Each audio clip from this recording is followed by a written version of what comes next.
If we were meeting someone for the very first time who was just now starting to get a whiff that they wanted to be the deliberate creator of their own life experience and had just an inkling of an idea that it could be, this is the story that we would tell to them that we think would be the easiest for someone like that to hear.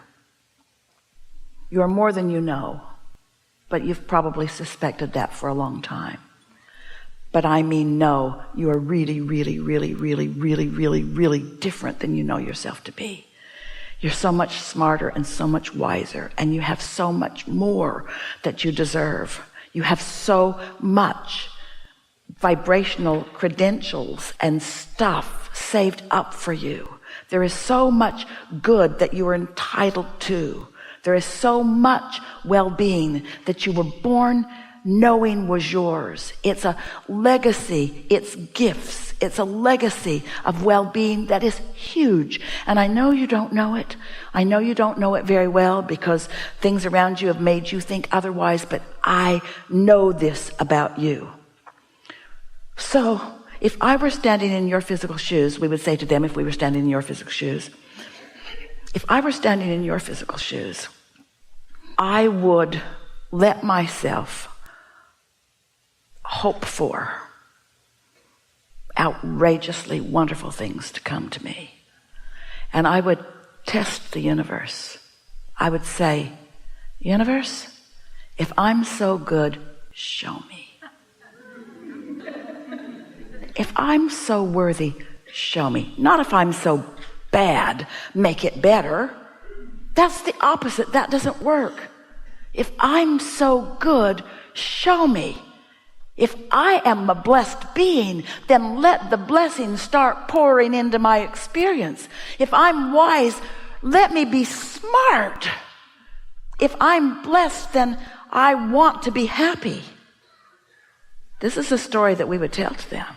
You just got to play this game a little bit differently than you've been playing it. And just the slightest little shift in understanding who you are.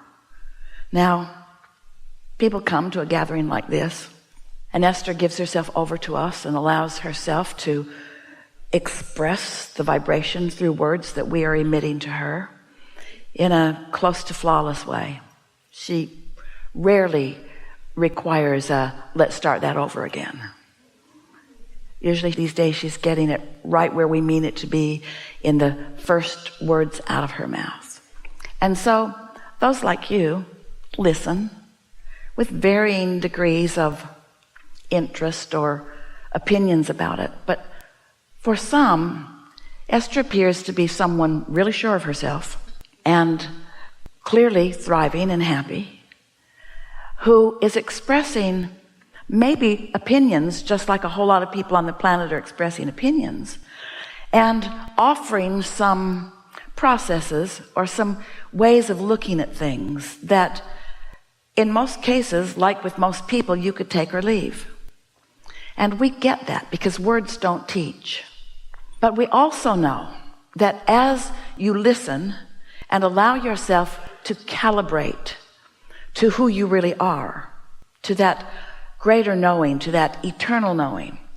And if you pick something up like, well, I think I'll meditate. I think I'll quiet my mind. I think I will just focus on the air conditioner for a little bit and see what happens and see if I can feel some vibration moving within me and see if I can feel any movement in my physical body. Maybe I'll just meditate and see what happens with that.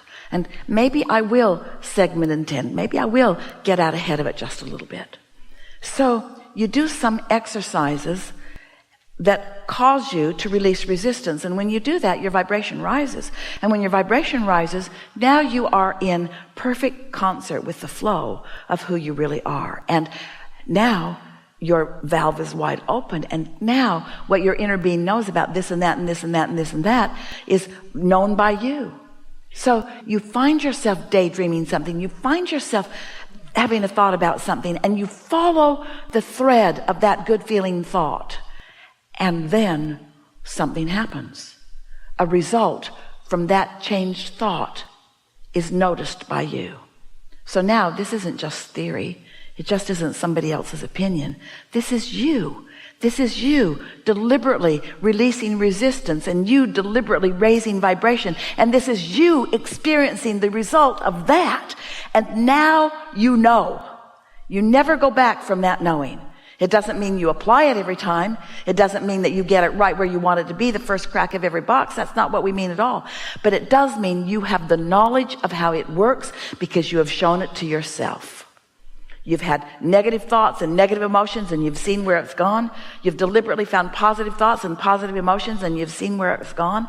You are empowered with these laws of the universe and you are supported by an enormous non-physical contingency that is there for you every time in every moment.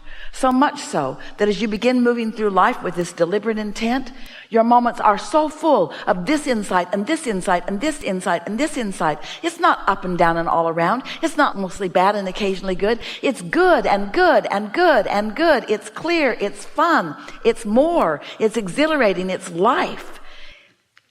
You get hooked on that, you see.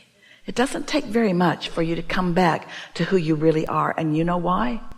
Because you, as you came into this experience, were calibrated to your goodness. You were calibrated to source energy. You are calibrated to love. You're calibrated to well-being. That's your natural default position. That's who you are. That's what you're calibrated to. And this other stuff you've learned along your physical trail does not mean diddly squat in comparison with that. It's easy to hook into that. And it's easy to maintain it now that you know what you know.